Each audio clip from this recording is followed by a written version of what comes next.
Jared will be happy to know I still haven't worked on this, so sorry, everyone. But welcome to the Concession Stand Podcast, where we talk about things we like, and it's crazy, it's wild. No one's done this before, but we're doing it.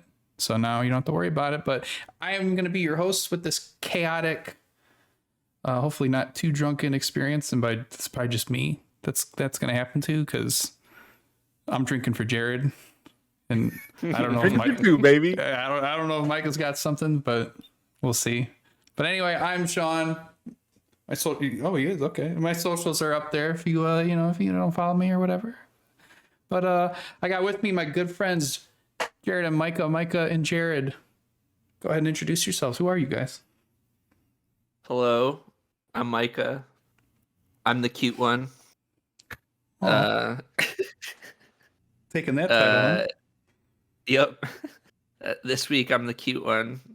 It's like, the Backstreet Boys, where you got the cute one, you got the bad boy, you got the dude who looks like he's 50, but we're all just gonna pretend he looks like he's a teenager. Exactly. I'm at least two of those. Yeah. So yeah. Okay. You're two of the five. Okay. Yeah. Okay. Don't really have much else. That's who I am. That's me. That's me in a nutshell. Just call me Cashew. That's me in a nutshell. Every week, that's man. me in a nutshell. Okay. I was like, where's that come from? Every week it's something new, and I love it. Jared, who are you? I am Jared, better known online as Jer on Air. I stream sometimes on Twitch and YouTube under that name. I'm on Twitter all the time if you ever wanted to interact with me, and that is the socials below my name, and it is at Jer on Air. But I also really enjoy movies and television, which is why I decided to do a podcast that talks about those things with these two. And I am excited to be here and dive into our 7th episode, huh? Wow. Yeah, we're cooking. Is it really 7? Yeah, we're on 7. We're getting there. Dang. Also, this is my oh no. Did you somehow manage to crack that silently? Did it? Was it silent? I don't know. It made. I didn't. We didn't hear anything. If you were going for like the, I was son of a bitch. So that just. Oh. You spilled for no reason. Boy, we were off to a terrible start. Sean, did you have one of those before we started? No, but you think I would have. Jesus Christ. I'm at the. Oh my God. What is going on? Wow. Man, that's fucking good, though. All right. Our quick synopsis and summary of this film, Another Round. It is written by Thomas Vinterberg. It was also directed by Thomas Vinterberg. Oh, sorry. I did these backwards. Written by Thomas Vinterberg and Tobias Lindholm. Directed by Thomas Vinterberg. Sorry, got the names mixed up. It stars Mad Mikkelsen, our boy, Thomas Bo Larson, Magnus Malong. I'm going to butcher these names. And Lars Ranth. Our quick synopsis of the film. 4 teachers embark on an experiment where they each sustain a certain level of alcohol intoxication during their everyday life, believing that all people in general would benefit from a bit higher blood alcohol content. As a result, their working experiences are turned upside down. A beautiful summary. I will warn that we're just going to be jumping into spoilers and whatnot. So if you're listening to this and you're like, I want to watch this movie, this sounds interesting, you need to stop this podcast ASAP as possible, because we're jumping in. It's just no bars hold. Especially if I'm going to be drinking, God knows where I'm going to be going with this. You might get off the rails. Yeah, and I'm just going to spoil the ending, where I like the ending. The ending was cool. It was watching Mads dance around warmed my heart. Yeah, I read that's why Thomas Vinterberg wanted to write the film, was to get Mads to dance, because those two are friends. They've done a couple projects together. Which I thought. I think I read he is professionally trained at dancing too. Mm-hmm. I've read that too. I did read, and I thought this was interesting, because the film was originally supposed to be darker. It was going to have a darker tone, but then they have the two kids, Mads' character and the other, his wife. Anika. Yeah. Wow. There you go. And they were supposed to have a daughter, but the director, Thomas Vinterberg's daughter, was supposed to be the daughter in the movie, but she ended up getting killed in a car accident. I think it was a car accident like 4 days before she was supposed to film. And so that shifted like everything. He almost didn't finish this movie, or like didn't want to keep going with the movie and everything. So this like it switched everything with this movie, and then ended up kind of being a more positive look at life and whatnot, because I think it was supposed to be a little bit darker. I mean, it's about alcohol and trying to include it in your daily life, and that tends to not go well, I think, for most people. But so I thought that was pretty interesting. It's super sad and unfortunate. Actually, I kind of want to start this off in that vein. And this is the first movie we've watched where I actually asked myself this question. And I'm curious what you two think the theme of this movie is. So I have two answers to this, and Okay. this digs into my big thought about this movie. Is I know what I think the theme is supposed to be, but I have an opinion, or I feel like there's a bigger takeaway that I took from it that is not the point that you're supposed to take away from it. Okay. Interesting. So I feel like the theme is essentially how to add more to your life, or just like how man, I had this written down earlier, and now let's see if I saved a note of it. Did I put you in my notes? Did I put you in my notes?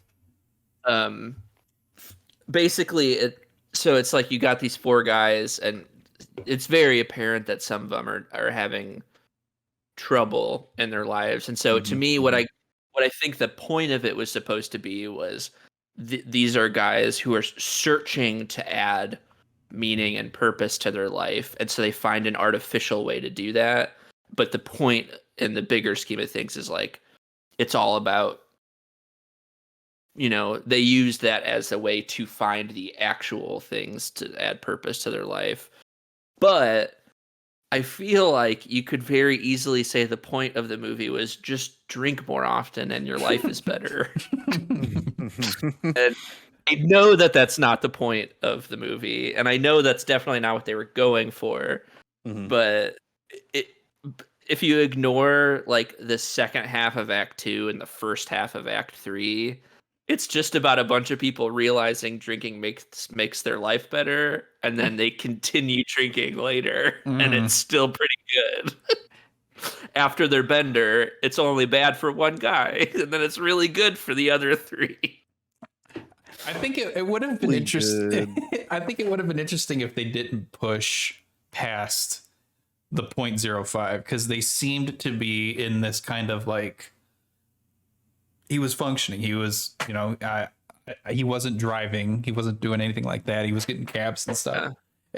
But like, it does raise an interesting question of doing that if it's something that it's not harming anyone. It's, I don't know. It was, as soon as that whole storyline kind of started going and panning out, it was getting interesting to watch, to see how these things were going to unfold for them. And it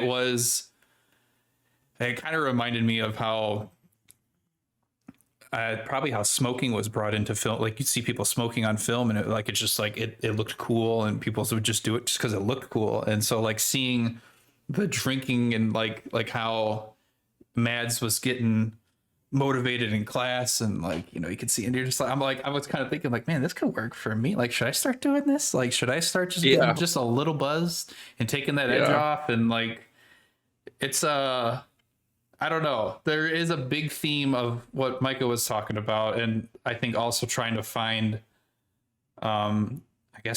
maybe find what makes you happy, but then, it's something that was there all along, and you just it's all these guys kind of getting in this rut which I thought was interesting. Because I feel like I'm hitting this weird point of my life where like I remember watching films like this and like, wow, these guys are older. This stuff's not really relevant to me, but I think it's interesting. And I feel like slowly this stuff gets a little bit more and more relatable. And not that it's particularly exactly what's going on with in my life or anything like that, but it's still something I can understand better, I think, at this point in my life. And so it's been interesting watching films about people in their mid 40s or like, in their 30s and stuff. I would assume these guys are probably in their mid 40s, like early 50s. I mean, like the opening scene, they're there for a guy's 40th birthday. right. Okay. Yeah.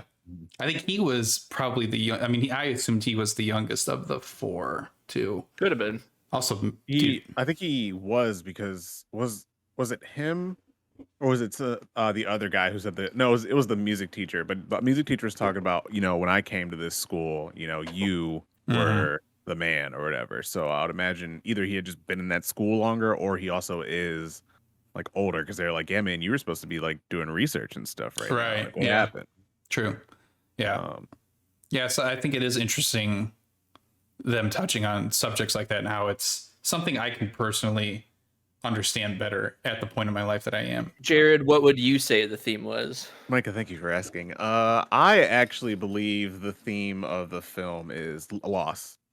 I think it's just all about loss. Loss of sense of self, loss of literal life, at the end, loss of a relationship. I mean, multiple relationships, really, if you kind of think about it. Even with Tommy, there's an allusion to what I assume was a divorce.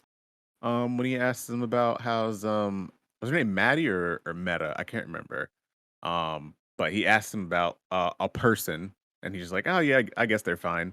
But I think it's all about loss and how we deal with it, and their way of coming back from loss was just, let's drink a bunch.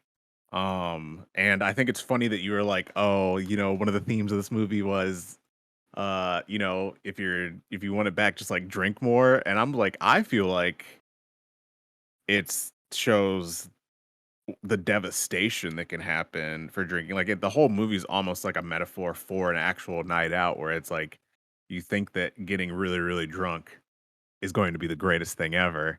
You get really drunk, you have some good times, but then the real shit starts happening, and you're like, oh fuck, why did I do this?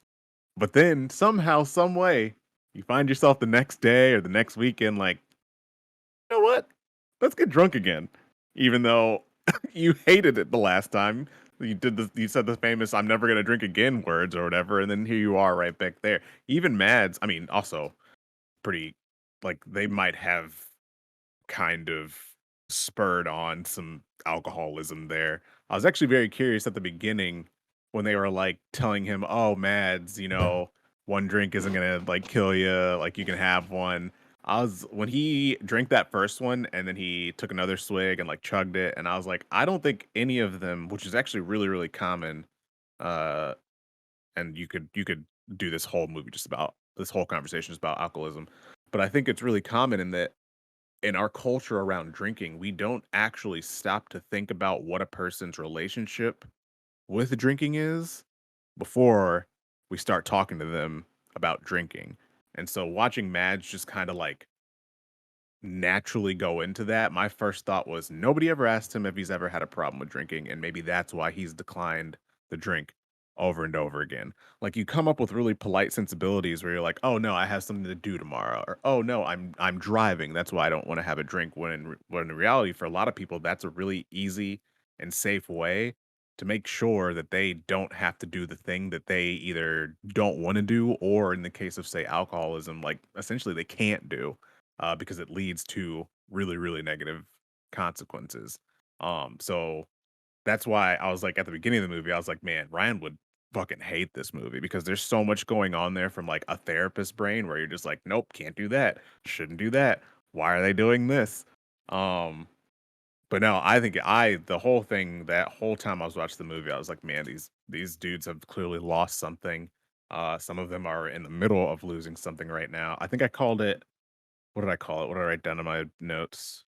What's the exact title I gave it? Oh yeah, Midlife Crisis the movie. Mm.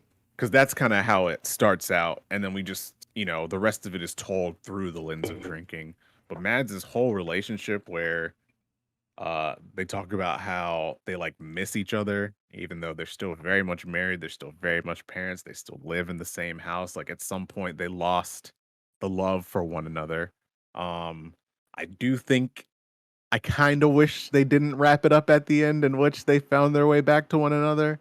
I wish it would have stayed apart and Mads would have had to like figure something out. Mhm. I don't really know why. Like I think I should be happy they got back together. I don't know. It might have felt a little too plot armory for me, just from like a movie perspective that they got back together, and also the resolution was done through text, so that kind of annoyed me. I think if they had done it in the restaurant, I would have been like less annoyed because I could have actually seen Mm. how that played out. But like the ellipses in each text just pissed me off. Um, but yeah, that's kind of my. I guess that's kind of my like big overall arching take on the film. I have more that I'm sure we'll get into as we kind of go through it, but um, yeah, loss. No, I think that's like I feel like you're hitting the nail on the head with all of that. That's and it makes sense too, knowing. I mean, I'm kind of curious about the original plot and what he had in mind, because that was one of the gripes that I had going, or once I was done, was it was a little too wrapped up nicely. Like I would have been fine if he had his talk with her, and then we don't know, like, maybe they could have done a moment where maybe she looks back for a second. It's like, okay, well, maybe there, and then they left it at that, because that leaves it open for me to interpret, like, yeah, I don't know what happened with them, but it could have happened or it could not have happened. I have no idea, kind of thing. So yeah, that was that particular scene. I did think that was a little too I don't know. I want to call it cookie cutter, but that's not the. No. It was. The fact that it was just wrapped up with a neat little bow at the end, really. Yeah. And I think that's why I was saying, like, I feel like you could pull out the message is that drinking makes your life better is because of that. It's because, yes, their friend died and he was the one who, drew the short straw in terms of alcoholism, but like, at the end of the day, the other three dudes, they all pushed it for the sake of this clinical study paper, whatever. Like, they all pushed it to this limit, and only one of them couldn't get back from it. And the other three, it was just like, boop, boop, boop. Our lives are back to normal. They're drinking again at the end, but they're doing it healthily. Everything they have is back, returning back to normal. And so it's like, to me, you could, not that I am pulling this out of it, or that again, not that I think they meant to say this was the point, but I feel like you could definitely draw from it. Like, hey, as long as you just keep it at point 0.5 and you'll be fine, Yeah. That's I don't another know. reason why Ryan would have hated it, by the way, is them being like, oh, we're doing a study. That is not how you conduct a study. Right. That would have drawn him through a fucking wall, which I think was really, really funny. It's weird that we had him on last week and then we watch a movie in which all I can think about is how much he hates this movie. You picked like I honestly do think the only other movie that could have made me think about him more while watching it would have been like A Marriage Story. Because like these are like everything that they are going through is something that would be extremely common to come across a therapist desk, like somebody coming in talking about I don't know how to find the purpose of my life again, or like my relationship with my wife I think is done. Also, I think she's cheating on me, which I knew from literally the first interaction they had. I was like, oh yeah, I think I literally wrote in my notes what I write. $5 says his wife is cheating on him. It's my second note in my whole watch through. And then Yeah. they don't even, I mean, well, okay. So they do make a big deal about it and how the scene plays out, but like in like the grand scheme of things, they don't make a big deal. Like it's not drawn out, is what I'm trying to say. Like it's literally a 2-minute interaction where he's just like, oh, did you find someone else? And she's like, yeah. And he's like, oh, fuck you. And just like throws his like egg salad or whatever that shit was. I think it was. That was also a strange floor. reaction on her part. I don't know if you guys felt the same way. I don't. It was just like, what did you find something else to spend your time or whatever? And she was just like, well, did you expect me to wait? I feel Yes. like, yeah. Yes, I you're married and you've never talked about this before. Like maybe like But maybe that's the me doing therapy aspect of it. But like that is I mean, not that weird.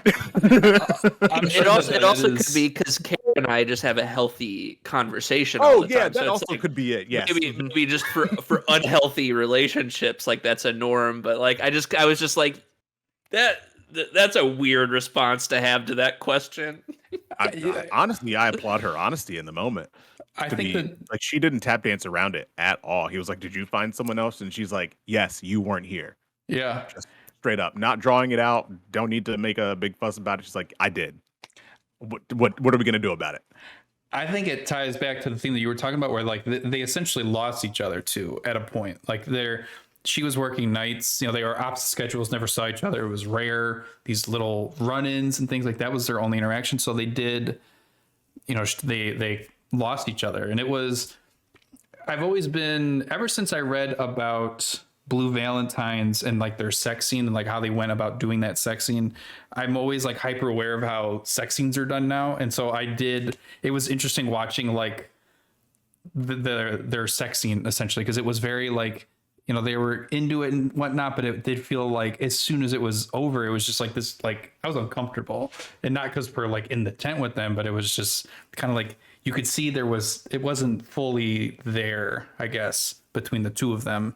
And I mean, you picked up right away, obviously, that something else was going on between the two. But I mean, I honestly, from that scene, I assume that was probably the first time they had sex in like a long time. yeah, And Mhm. so I'm sure on her side, probably on his side too, but like from her reactions, like it can sometimes feel like it's a fucking stranger. yeah, no, And it's just weird. And that's what like he was like, "Are you crying?" And she's like, "Well, yeah, because like that was just gone." I mean, she switched to nights, sure. You know what? Maybe that was a career decision. Or maybe it was so that she could, you know, be apart from the part of her household that's really, really uncomfortable, slash also get more time for the person who did make her comfortable, which we never saw. We have no idea who it is, but she did say it was there. Could have been multiple people. We have no idea. They left a lot to the imagination here. Which I actually kind of like. I do really like how they touched upon that because it was the first thing that came to my mind when I saw their relationship. I was like, oh, I honestly thought that the drinking might have led Mads to step out because I think as soon as he talked about their problems when they were drinking, mm-hmm. I think it was Nikolai, the dude whose birthday it was, who was just like, "Oh, have you found someone else?" Like that was his solution. He's like, Mm-hmm. "Oh, you and your wife are distant. Go find someone else to fill that void." Like that was just his thinking. Mm-hmm. And he didn't do that with his wife. Interestingly enough, probably because you know she's loaded. He didn't want to fuck that up. Um, but yeah, no, gosh, man, there's so many things you could dive into about each of these characters and just kind of think about further. Um, Yeah, I thought that. Well, I'm guessing that's what the original ending was supposed to be. It was like all of their lives falling apart progressively and then staying apart. like apart Mhm. and it kind of ending on this sad note of like, look at how fucked up things are when you use an excuse to live your life through a false and uh, medicated type of way. Mhm. But instead they wrapped it up and pivoted it back up to a more positive angle at the end. Mm-hmm. And knowing the behind the scenes with that stuff, it makes sense why, you know, it makes sense like they made it. I don't know if they originally were going to have Tommy die and whatnot, but like, yeah. And I guess I'm kind of upset, but also not upset. You know, I feel like sometimes like get wrapped up into the movies where like I kind of want, I secretly don't want it, but I also secretly do want like a nice ending and things like that. You know, I know it's not always good for the movie, I guess, per se, but I'm a huge fan of depressing endings, so I would have loved if it got super dark. yeah.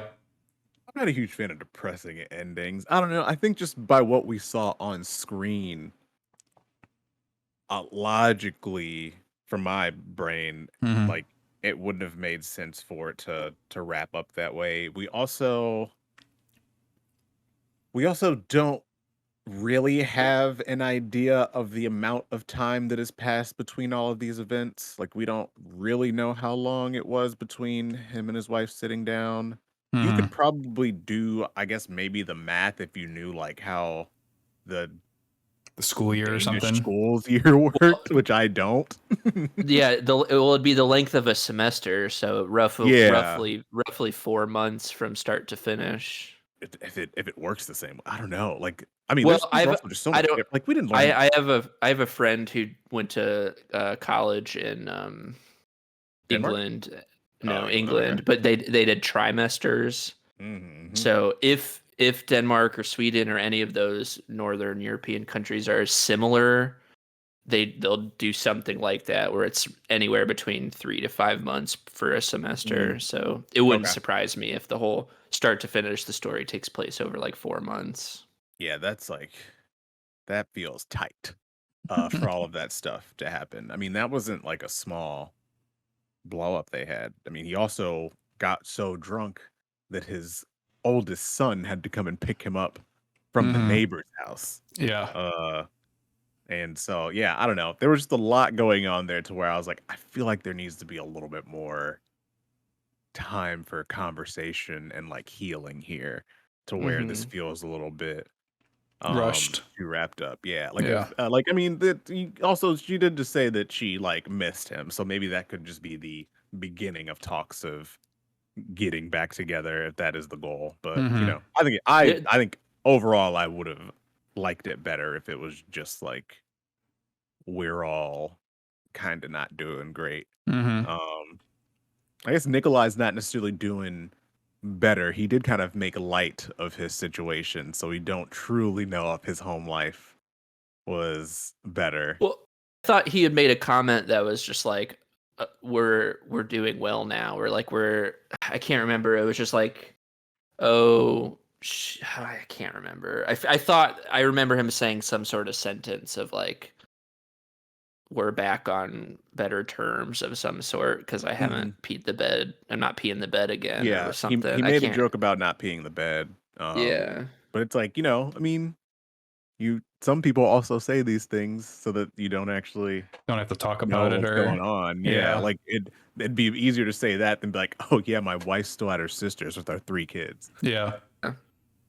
Hey, how you doing? Oh, let's dive in right now. You ready for this? Like, yeah. I mean, Mads dove right in, but he was also, you know, what 2 things of vodka and a glass of wine in, I think, by that point. Which that description of the vodka, by the way, I think would make anybody think that that vodka is like made by the gods. I gotta say, I don't like vodka, and I never understand. I've never understood how somebody could just be like, just have a vodka on the rocks. It tastes like nothing. Fuck no, it tastes like something. Like, don't tell me that. To be fair, I've never had a good vodka though.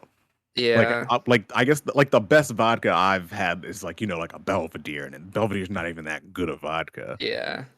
You know, I haven't had a wheat crystallized aged cask vodka like they were drinking. Yeah. So. Well, it really, like, again, like I've never been a fan of vodka, but even I was watching it and just being like, damn, like I could get down with this little chilled glass of vodka and this like spoon-fed caviar. Like, I don't know, this seems decadent and like I'm into it. It did seem very decadent. That was a very nice 40th birthday party. Yeah.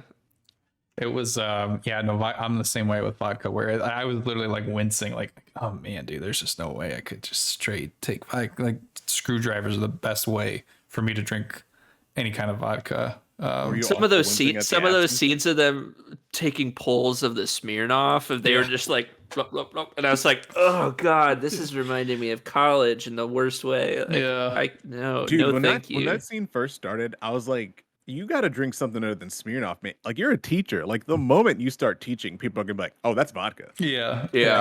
Just taking like straight rips from it or whatever. Yeah. That's not a subtle tone on the breath. Is that when they develop this? Like, don't they start giving gum or is that something they start doing? I thought Gum or mints or something. Mhm. One of the Yeah, dudes. Okay, Nikolai literally eats like 10 minutes after he takes a drink. Also, can somebody snorted something. Yeah, did he snort vodka? I thought Yes. yeah, actually, I thought he did too. Because he didn't want it. He wanted to get more inebriated without having it on his breath. So he literally. I paused the movie and rewound it because I was like, did this dude just snort vodka? Yeah, he's in his little office thing, and then he takes. Yeah. That's what I don't get. He takes a pull of the vodka, and then you see him go. Like, I don't know. Maybe he's just trying to. Maybe he's experimenting. I don't know. Because was he starting to do more of their? That was in the ramp up stage. Okay. Which is also really funny because Mads like super lied about his ABV because he was like, "Oh yeah, we're at you." He's like, "Oh yeah, I think I'm at like a 0.1." He's like, "Incredible," but then like the scene before that, it showed like 1.1, and it's like, "No, Mads, you're like you literally broke your nose on a door frame like 3 scenes ago. You are not at a 0.1." And so he went home and then started trying to get as much alcohol into his body, which included trying to snort vodka. Which just that scene blew my mind. I think my jaw literally dropped. I was like, never once, even in my drunkest hours, have I been like, I gotta get drunker. Time to snort this vodka. Yeah. I've seen where people will do shots in their eyes and stuff. Which doesn't get you drunk. It just blinds you. There's no reason to do that. You got a butt. I was gonna say the only one that I've heard that's actually like works and could be worth it is you soak a tampon in vodka and then you put that up your butt. Oh yeah, it's also extremely dangerous. Yeah, you can die very easily because there's no barrier. I cannot believe that that's dangerous. That's crazy, dude. Did you all not get like what's the word I'm looking for? Like broadcast news specials about butt chugging, where like your No. Channel 4 would be like, today a local high school was found that students were quote unquote butt chugging alcohol. No. I mean, oh man, yeah, no, it was like bad here. Like it was like like turning it on like the 6 o'clock news and seeing like butt chugging an epidemic like in the Chiron. That was like TikTok trends before TikTok trends or whatever. No, all we got was just like, don't do any drugs or have sex, otherwise your life will go to ruins. Because you live in Indiana and you're not allowed to have thoughts about pleasure. Yeah. Yeah. Yep. And I still don't, thanks to that. So it's Same. working. Sean, I haven't had pleasure in years. Sean, you're married. You know you can do those things now, right? No, you can't. It's illegal. Every time he finds himself enjoying his day, he has to take a whip and just, Da Vinci Code. Yeah. Like the Da Vinci Code. Yeah. Yeah. That's me. That's me, Mr. Beating. Never mind. Not even gonna keep going. So, do you guys think there's any merit to the 0.05? Like, no. Do you? I know it's like I looked it up and like they asked experts and they were just like, no, it's so stupid. Yeah, but like, idiotic. But also like, did they not show a really good case study at the start of like he became a better teacher? It's.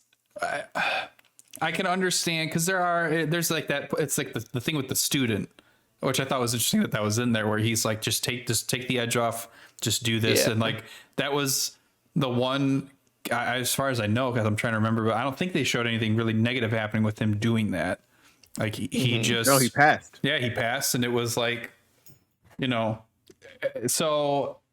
I don't know. That would be another thing that I think Ryan would have been like, that pissed me the fuck. Like, that's not a coping strategy to learn how to deal with anxiety. Like, I could just picture him. When you're in that small of a confined area and someone opens a water bottle of vodka, you smell the vodka. When you're 3 feet in front of the person talking to, and you've already taken like 3 pulls, and you're still, there's no way you're not smelling that. Yeah, like that other teacher had to just be like, what's going on in here? This motherfucker's drunk. Yeah. It's I think I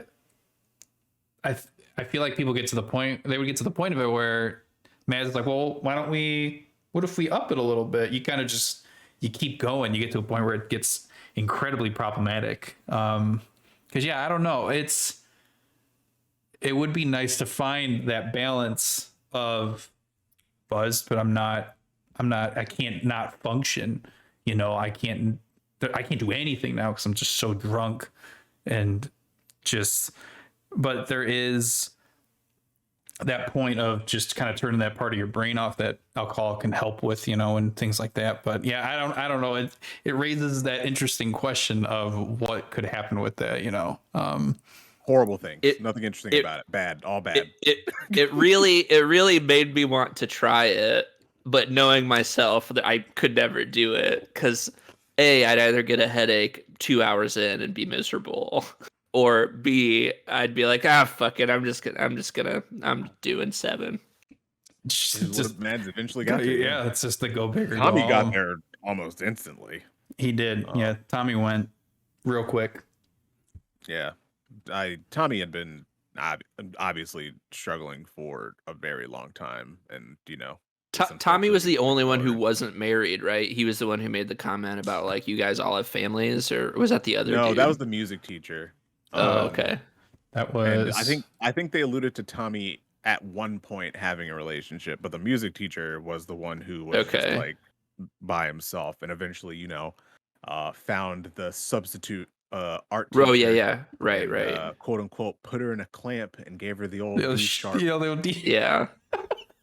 Which was just a big character turn for him. That is not something that he would have said, 2 hours earlier in that movie. Right. Peter really used his Peter there, so that character's name was Peter. By the way, it was not. Yeah, I want to clarify.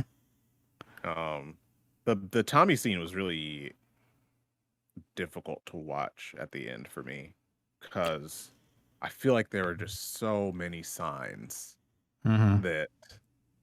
Are you talking about the scene where they're at dinner eating the pasta? Or are you talking about? Okay.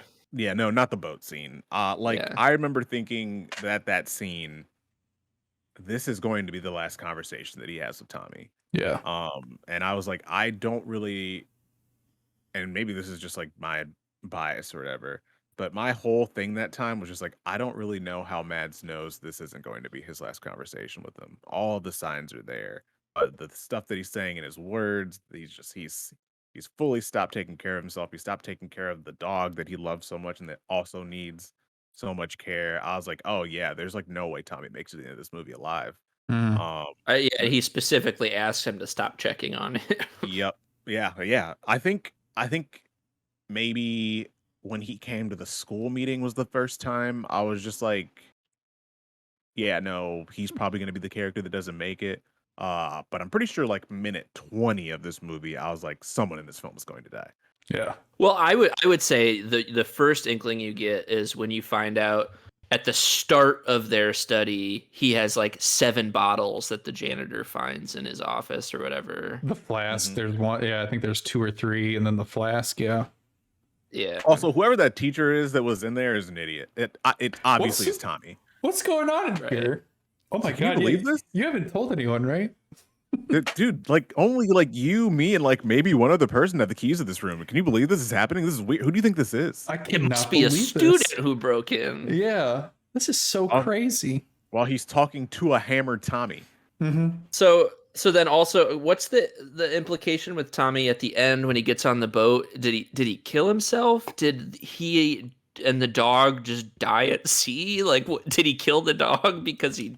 Like, what's the implication? I couldn't figure it out. I couldn't figure out if he just died on the boat or if it was a I mean, he drank himself to death on the boat, or he jumped overboard and drowned. I think the other one is that he jumped overboard because he threw the life jacket on the ground, and so I think that was him being like, I mean, I'm not. So does that mean that the dog is just out there on a boat floating around waiting for somebody to? Which more than likely is probably how they found it, because they probably saw a boat with a dog with just a dog on it. And somebody was like, "This is abnormal. Let me call that." That feels real shitty too. Like, he not only did he neglect his dog for the second half of the movie, he went out knowing he's gonna fucking murder this dog. We assume the dog was murdered, and we don't know.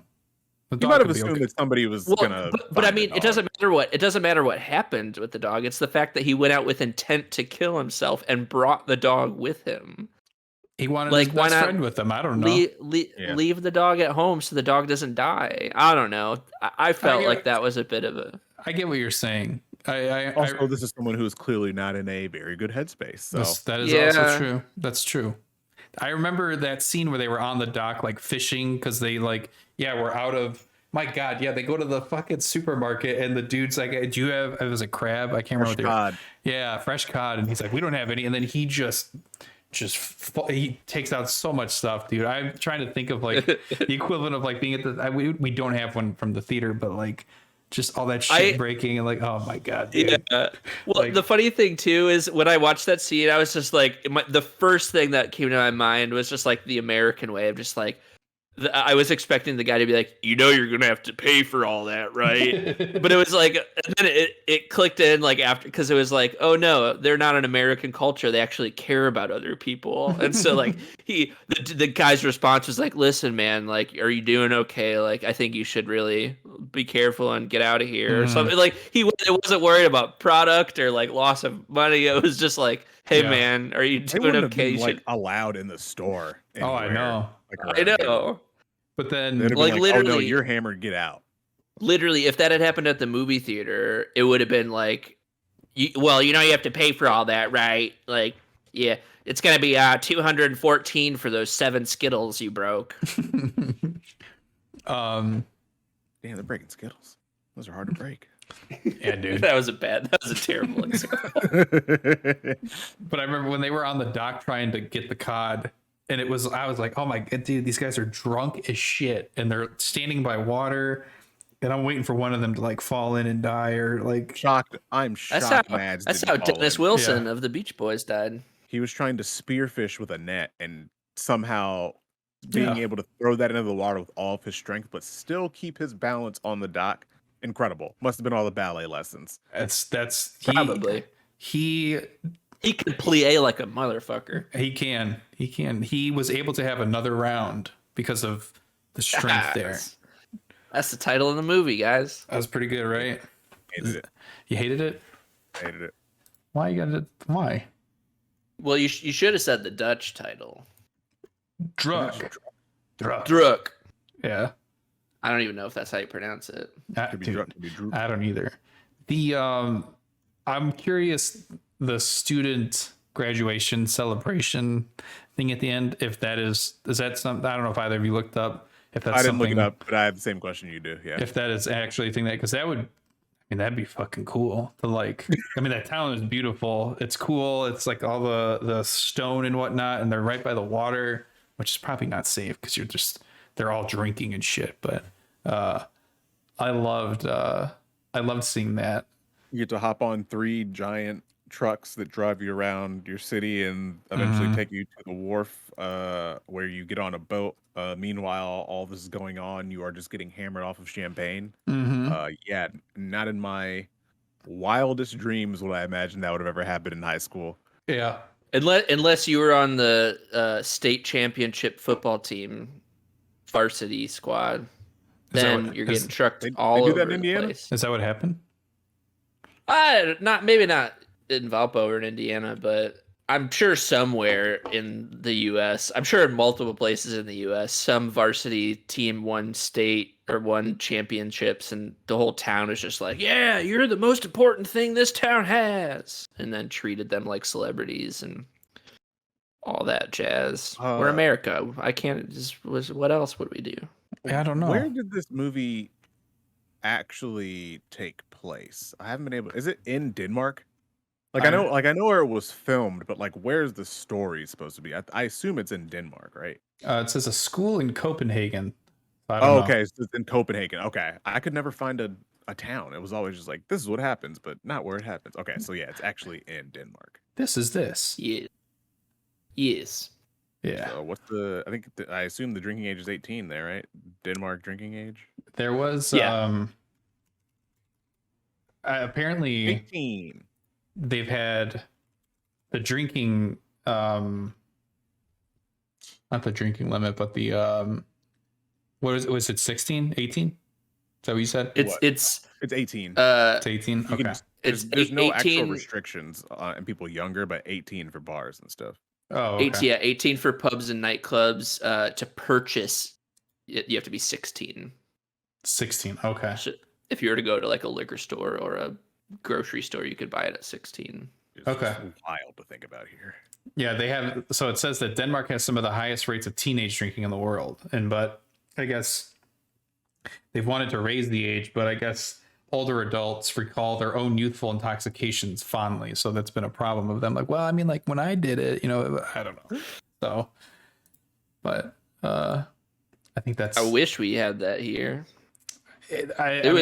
Drinking age was 18 until like the 70s, pretty sure. I think it's something that probably would benefit long term, but I think it's something that would be very problematic for like doing it immediate or like doing it now. I don't know how it's because Well, I think also watch Euphoria. Am I right, Sean? Also, the U.S. has a terrible drinking problem, so it doesn't seem like the best place to. Annika actually made a comment to that. Where she basically made it seem like Denmark also had a very bad drinking problem because she was like, it's not that you and your friends go and get drunk. This whole country has a problem with drinking or something like that. Yeah, she was like, it's that you go and get drunk and have fun with people that aren't me. Mm-hmm. So yeah, I don't know. There's a lot. I think going on in this movie. I think I've read that the colder the country, the higher the problem with alcoholism is. I might have made that up, so don't quote me on that. That's too late. I literally just tweeted it and I tagged you. Yeah, Sean, you're a super. The old beer coat, that thing that's definitely super real and actual science. Yeah, yeah, dude. I did that before I'd go to class. Sometimes it'd be real cold, and I'd just take a shot of JMO. And I'd say I'm off to class, and then I realized Matt Scott wasn't there, so I was yelling at no one, and then I would just go anyway. It didn't work. It wasn't enough to warm me up or do anything, so it was pointless. I also wasn't. I didn't get any amount of drunk. Didn't do anything. Yeah, I mean, one shot of Jameson doesn't seem like it would do that much to you. No, I think that's how I got this though. My facial hair. So Jameson. Yeah, whiskey. That's why my chest is so hairy too. It's science, Jared. Sean, how much of that little drink you got through there? Out there. Okay, that makes sense. Now you just need to bust out the breathalyzer and see if you're at a 0.05 yet. Boop. Also, he took that breathalyzer test in the bathroom. Everybody who's going to hear that, like if there's one other person in that bathroom, they're going to hear a giant beep.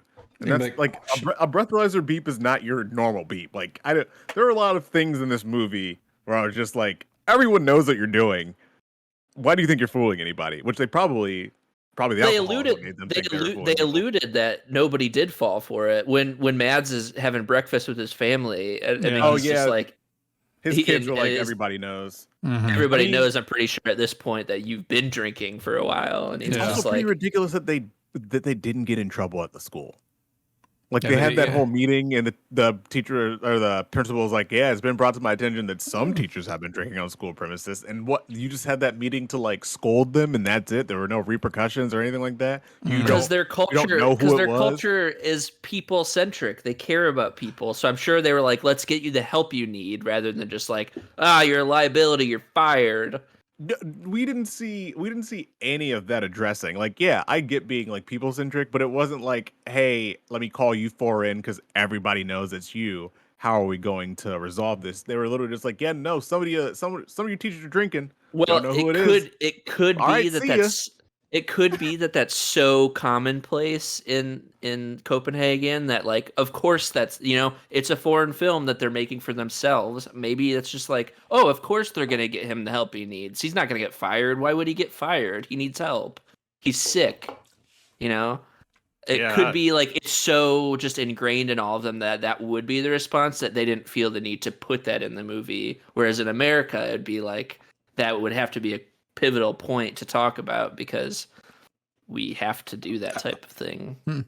They didn't do enough of it because I think they're also I think they're also the country that it's not a crime to break out of prison, because you the idea being that it is natural it's natural for a person trapped in a cage to want to get out, and so it's.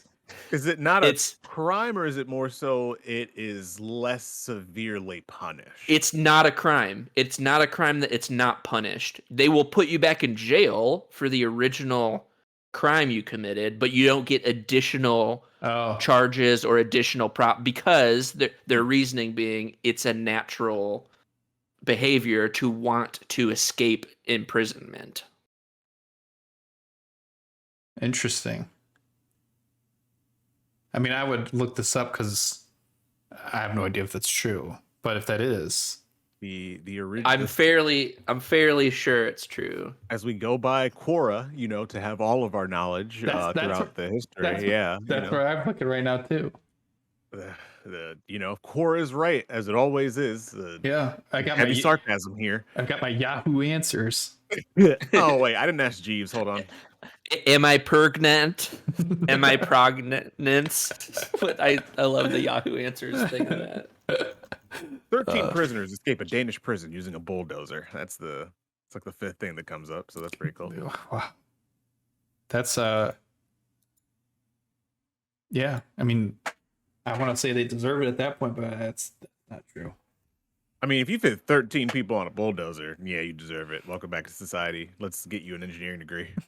Okay, ready? In Belgium, Germany, the Netherlands, Sweden, and Austria, among a few other countries, the philosophy of the law holds that it is in human nature to want to escape confinement. In those countries, escapees who do not break any other laws in the process of escaping are not charged with any extra time for their sentence. Okay. That's interesting. So as long as they didn't kill someone and then break out because they had to kill the guard, as long as all they did was just escape prison, that's not a crime.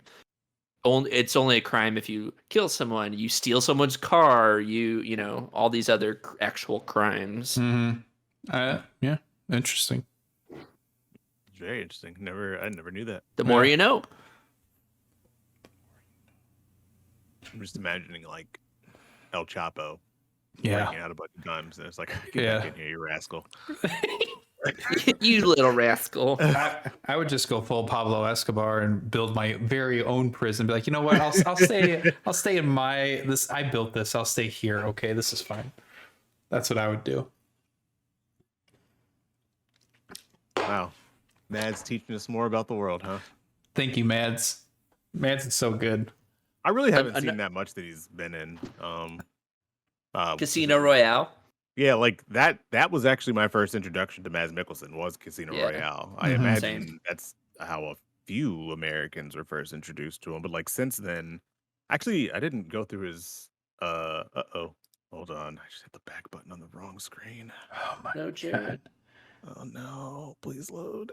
Okay, we're all good. I'm back. I forgot he was in Doctor Strange. He was in Doctor Strange? Yeah, he was the bad guy in the first one. Yeah, the bad guy in the... I'll be honest with you. I know I've seen that movie. Don't remember much of it. It's not the best Marvel movie. Mads Mikkelsen. What else have I seen you in? He was in Clash of the Titans, I guess. I don't remember him from that either, but I know I've seen it. Yeah. I've seen him in Death Stranding. I've seen him in Rogue One. I know he's in Hannibal. Casino Royale is definitely the first for me. Everything before that I don't recognize at all. Yes, of course. The Bitch Better Have My Money music video from Rihanna. I do remember her from that. I just saw that recently. I did not know he was in that. That's so funny. I do want to watch Polar just because he's in it on Netflix. Oh, Polar's wild, man. Yeah. I don't know if I'd recommend Polar. Just because it's not like a movie that I know that everybody can get down with. Right.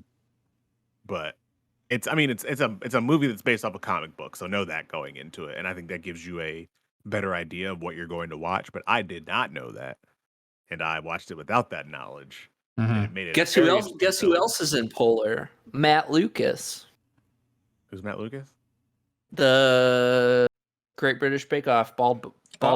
Oh yeah, oh. he very much is in Polar. His character is interesting. Hey, Jared, I don't know why you disappeared here. Let me see if I can pull you back.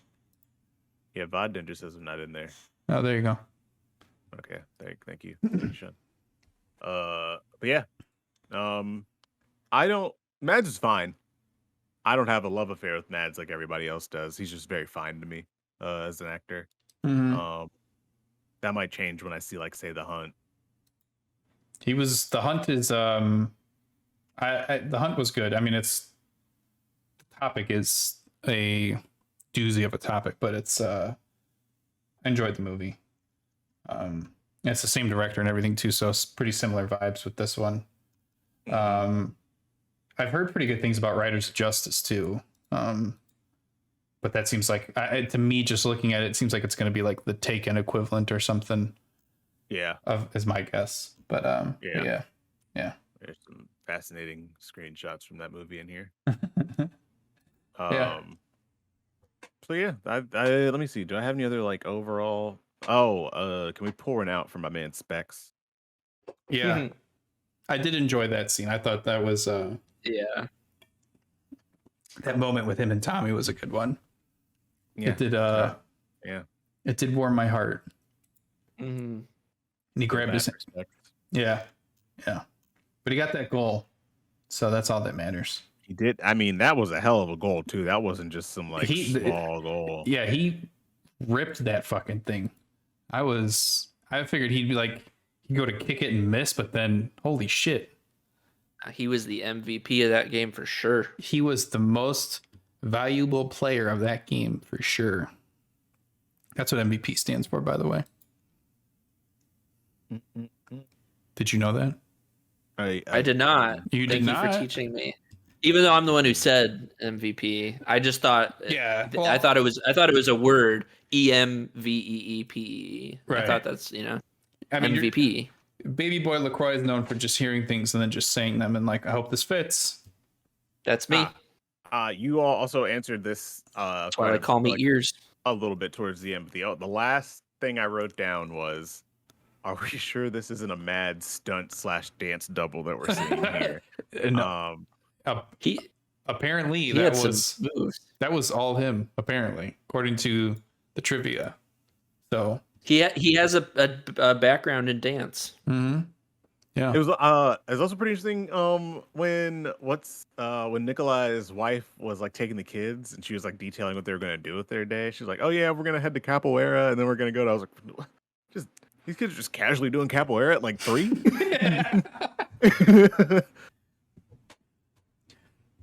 There's a video of him learning the ballet moves for it. Interesting. Yeah, he's skilled. He's good. He's good at what he does. That's why I love Mats. He's also handsome. Sean, maybe you should learn the dance moves for the ending scene and recreate it next week. Absolutely. You can replace your hip hop ballet with some jazz or hip. Sorry, wait, no. What was it? Hip hop cardio. Sorry, with jazz ballet. Yeah, we'll see. Jared, can you throw that up in the poll for later? What dance Sean needs to do at the start of next week's podcast? Oh yeah, we're gonna get Sean into capoeira, jazz ballet, or do we go with the classic hip hop cardio? Yeah. I could probably still do some of my hip hop cardio. That stuff rips. It's good. It's a good workout. Would highly recommend if anyone's interested. Alrighty. Feels like we're at our point. You guys have any other remarks or comments of notes and things? No more final thoughts for me. Not really. No. I guess we'll do our reviews then for the film. Our ratings. Our ratings, reviews, our scores, we already did our thoughts. Let's just start over.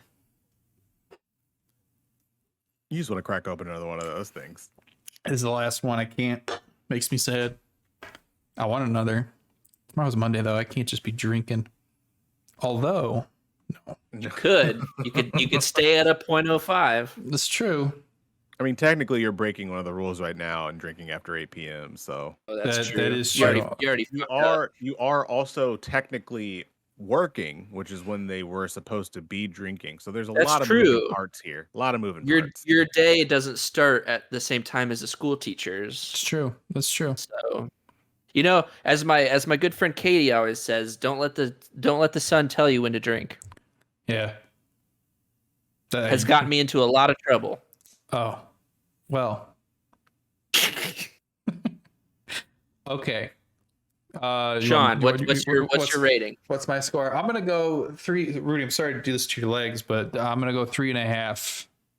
3.5 for me. 3.5 Rudy paws. Okay. Damn, yeah, you're cutting his paw right in half. I know, Rudy. Wow, he's just passed the fuck out, dude. He does not care at all. Jared, I'm giving it a pass. It's a pass, for me. It's a pass. Yeah. Pass on pass. I kind of forget about your score, and then you say it, and it's like, oh yeah, his is just, I like it or I not like it. Pass failed. Yeah, easy peasy. Mm-hmm. And I'm gonna give this a 4 out of 7. 4 out of 7. Okay, yeah. 4 out of 7. Okay.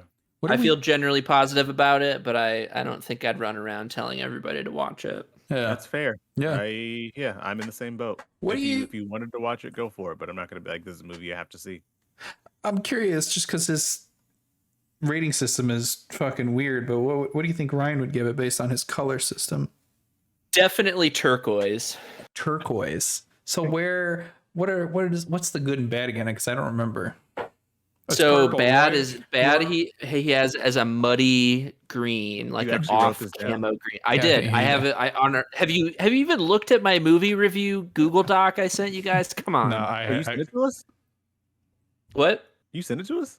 Yeah, 2 weeks ago, 3 weeks ago. Oh, I didn't know you actually sent it to us. Yeah, I have a key going. I have a list of what we've each rated everything. I'm keeping track of this. Yeah. Oh wow, pin that. You got to pin that to our chat, man. Yeah, All right. I won't. I haven't looked, but anyway, Ryan's system. Yeah. So Ryan's system is worst. Is like a muddy camo green, Okay. just like off green in like a baby vomit poop type of way. Yeah, And then- I didn't need that last and part. But then- that's fine. Okay, sorry. Yeah, that's Top okay. tier is like vibrant royal. Purple, right? Okay. So for reference, he gave Hot Fuzz a yellow, which I mean you can figure out where that is. Yeah, I can't though. Wait, did you just give us the top and the bottom and then just be like, all right, go wild? Yeah, I mean that's what Ryan did. I don't fucking know. He did not give us a scale. It was not like, oh, it starts as green and then it's yellow and orange and blah. He just said he only gave us the top and bottom and then he gave us a score. So I'm based on what those two colors and what he liked about them and didn't like about them. That's why I'm gonna vote for Ryan that this was a turquoise, because turquoise is pleasant enough to look at, but it's a pain in the ass to spell, and it's got a lot wrong with it. Dude, turquoise is kind of, yeah, I'm like thinking about it right now. And Isn't yeah. it just TURQ? Turquoise. Yes. Turquoise. Yeah, but like blue's just like there you Yeah, go. but you think Ryan knows how to spell? I mean, come on.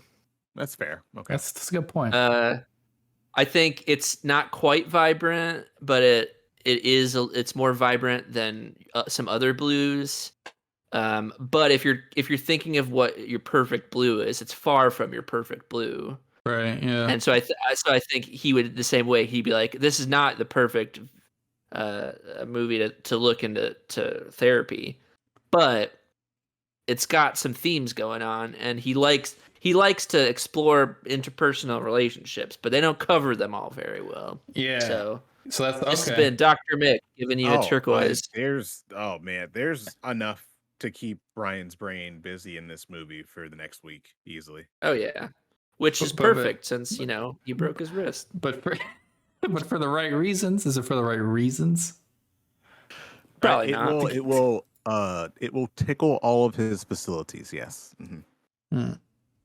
A classic Ryan facility tickler. That was a hard thing to say. Mm-hmm. Okay. Man, his rating system makes me angry. Just thinking about it. Like, as soon as he said, It's It's the most subjective you could ever make. A scale. There is no definitive, unless it's just dog shit or really good. I have no idea where he stands on this movie. So I mean, I guess that's good though. You know, it's like some movies, it leaves it open to interpretation. So it's like like he gave it a yellow. Like I fucking know. I feel like if there's a place to have no room for interpretation, it's a rating of a score. like if you had the score and it's the Denver Broncos versus the Steelers and the Steelers have yellow. Yeah. Who won? What is it? Did the Steelers do better than the Broncos? Because it was yellow versus orange. Well, See no, it burnt 'cause remember sienna. Yellow, yellow is an offensive color. So Oh my gosh. It's Or offensive. was yellow an inoffensive color? I don't fucking remember. Yellow was oh fuck, I don't remember either. I think it was inoffensive enough, but far from his favorite color. I think that's what it was. Wow. He didn't find it offensive, but he doesn't like it. He doesn't like the color yellow. Because remember, we were like, but then why is it in your logo? And he's like, because it complements purple. That's funny because I think I would rate Ryan yellow. So I'm actually I'm going to use this as a great segue to my surprise for you too. Oh yeah, I forgot you got a surprise. Yeah. My partner, after watching our podcast and also just knowing who I am as a human being, thought that we would enjoy a nice activity to do on the pod one day, whether this is what we do for the whole pod or if we throw it at the end of a pod. Okay. But she bought me Cinephile, the card game that is backwards in the camera. I know that. But basically, this is a game a card game in which we can play a bunch of different ways. Okay. There are ways that they give you that suggest. There's 6 different ways, I believe, that they suggest. 5 games. Wait, 5? Oh yeah, 5 games. And one of those called 6 Degrees. That is where my brain decided to make that connection. But basically, you get 2 decks of cards. You see here, it's Lawrence Fishburne and Boys in the Hood in the first deck. Okay. I think there's also movies mixed into this deck. This is Winona Ryder in Reality Bites. Okay. But essentially, you take those cards, and one way you can play it is called filmography. Basically, you try to name more films by one actor than your opponents. So you draw a card, and then you basically take turns going back and forth. And then when somebody can't name anything, they're out. And you try to do it until there's one person left who reigns supreme. Oh man, I feel like I love it. I do like that. Yeah, I feel like I'd be so bad. I feel like I've lost touch with a lot of movies and like actors and things. So, but that's only one way to play it. You can also do the head-on way, which is I think a play on another type of game that we are all familiar with, where you take said card and you, 6 degrees. put it on your head, and the object is for the person who pulls the card to try and guess what is on their head correctly. Okay. And they're fed clues from like us. So like I'll put a card, you all give me clues about like, if it was Winona Ryder, it'd be like, oh, in Reality Bites. Most recently on Stranger Things. And then I'd be like, oh, Winona Ryder. And then I'd get the card. And you try to do that for 60 seconds. And you try and do as many cards as you possibly can. Okay. That is way 2 to play it. They also rank these by difficulty. Those 2 ways are considered easy. The third way is an intermediate way. It's called Movie Actor, where we draw a card from the deck, and we read the movie on the card, and then you just have to name an actor from that movie. So, like, you would draw the Winona card. Reality Bites, I think, would be on it. I don't know if there's actual movie cards in here because I haven't opened it up, but I assume they're going off of that. So you pull Reality Bites, and then you just have to name an actor from that movie. Okay. But then you have to name another movie. The next person has to name another movie that actor has been in, and then the next player names another actor in that movie. So you basically go back and forth. Okay. And then once you're stumped, you're out. Interesting. You know what this reminds me of, and I think Micah would agree. This feels very Taskmastery. Oh, this does feel very Taskmastery. There's game Take 6, also intermediate. Oh, the object of the game is to be the first player to shed your entire hand of cards. So you get dealt 6 cards. You play in a circle. Each player must try to put down one of their cards using the rules of 6 degrees. Why would they introduce this game before the other 6 games? Degrees of You have to Kevin Bacon. use the rule. We used to play Kevin Bacon at the movie theater a lot. Mhm. Yeah, but 6, as you can imagine, 6 degrees is just you connect 2 actors through the film in which they've appeared. So, Right. How do Okay. you play it with this game, though? Oh, Probably just you pull 2 cards and then you just actually, connect one to the other. they put 6 degrees in here so you could play it. You don't actually need the cards for this, which is probably why they introduced the cards in this Take 6 game. Personally, I would have put 6 degrees as game 4 and Take 6 as game 5, but I didn't make the game. So basically, you do that in a circle, and you explain the connection, and then for each degree, the player receives 1 point. Wow, that could actually be pretty fun. Interesting. I didn't see the point aspect of it, and then that's the 5 games. Yeah, I mean, I like that. That's I have Interesting. I have played 6 degrees before with people just as like a casual game, mhm. and I think that is why she thought that I would like it. Is because basically it's that game, and then there's also other games within this. And when Mhm. we first met, she referred to me as a human IMDb, because I was very good at remembering actors and actresses and also all the stuff that they've been in. My memory has since gotten worse as I have, gotten older. But I used to be able to look at a character actor from a episode of NCIS and tell you every show they'd ever been on. Mhm.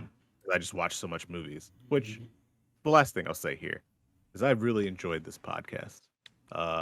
This movie is actually the one I think that really got me to a point where I was like, I used to watch stuff like this all the time, Mhm. and now that we are doing this on a weekly basis, which kind of just happened, um, it's good to be back in the groove of making sure that I am consuming things. Because if this was, say, 2016, there would literally have been like a snowball's chance in hell that I would have gone this long without seeing another round. Like I would have watched it. It would have been like on a Wednesday at like 8 after I got back from work, would I've been like, oh yeah, there's that Mads Mikkelsen movie about drinking. I'm gonna watch that to make sure that I have it in my brain and can Mhm. say that I had seen it.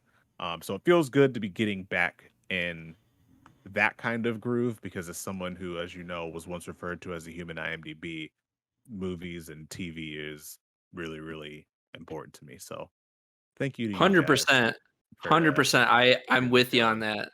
I'm with you on that. Yeah, I found nice. myself feeling the exact same way of just like I fell off the wagon of like watching stuff and keeping up to date with stuff. And I feel like this has been the first time in a while where I've been like pushing myself to watch things I haven't watched before.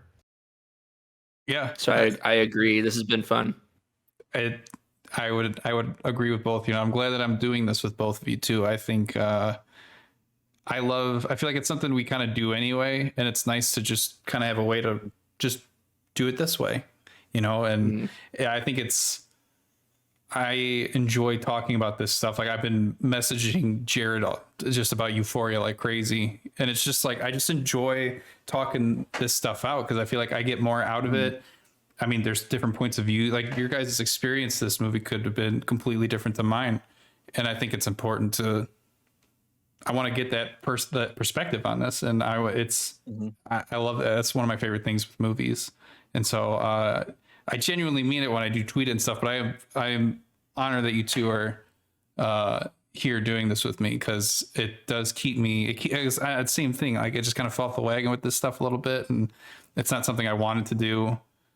Like not watching movies, but it's just like it's life gets in the way, I guess, and just. But now this gives me a reason to do it because I love doing this too, and it really does mean a lot that you both are here and doing this with me. So big fucking kisses to both of you. I hope you know that. Yeah, I'm excited for whatever the next one that we're gonna do is here in the next week. I do like watching movies that I haven't seen, so it's really nice when that kind of works nice and easily together. Watching old stuff has been fun too. Those conversations have been fun, like seeing stuff that doesn't necessarily age well, or just like being able to revisit stuff that I like. Like I know we had some differences of opinion on like Nick and Nora or whatever, but that was like a really good walk down memory lane. Yeah. For me, just because of how important that movie was to my life when it came out. So this is all just like it's fun. You know? No, and like I can respect, and I think that's an important thing to keep in mind. Like, and I respect that movie means that much to you, and they're just the odds of that never happening again. Like it's gonna happen. There's gonna be something we disagree on. And I'm genuinely excited for those because I think those conversations get interesting and a lot of fun. And again, perspective, it's all different, So, yeah. All right. Interesting. This feels like a natural segue to the end of the podcast, which is what I will do. Is I will end this podcast. No, I gotta give you my favorite Letterboxd review. Oh yeah. Sorry. And you got to give us your MPAA rating or number, which is non-existent because this movie's which is non-existent because it's a foreign film. Yeah. Why isn't it registered in the MPAA, Sean? Not America. It's the Movie Picture Association of America. Yeah. So unfortunately, or fortunate, I don't know. Maybe it's better. This movie wasn't made in America. I don't know. But yeah, my shtick's already over. It was a fun week. Thanks for teaching us that, Sean. You're welcome. I had 3 that I picked through, but I think my favorite one, after sitting here and talking about different aspects of the movie, is, I won't say who it's by, but it's a 4.5-star review. And they said, Mads Mikkelsen is a DILF. I will agree.